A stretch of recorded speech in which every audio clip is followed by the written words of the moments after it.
Most people believe they're lazy, but the truth is, you're not lazy at all. Instead, you're overstimulated. Every scroll, every notification, every short video, and every quick hit of pleasure floods your brain with dopamine, the chemical that drives reward and motivation. Dopamine itself isn't the problem. The issue lies in cheap dopamine, instant gratification that your brain receives without effort. Your brain is designed to work hard for rewards, but constant instant pleasure makes it stop chasing long-term goals. This is why binge-watching content for hours feels easy, yet focusing for just 20 minutes feels impossible.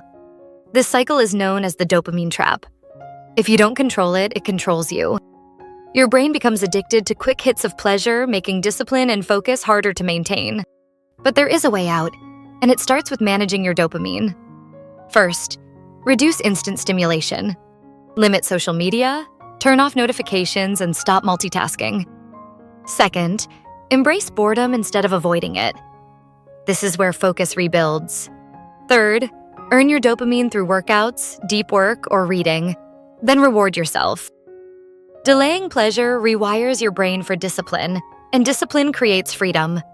Control your dopamine, and you control your future.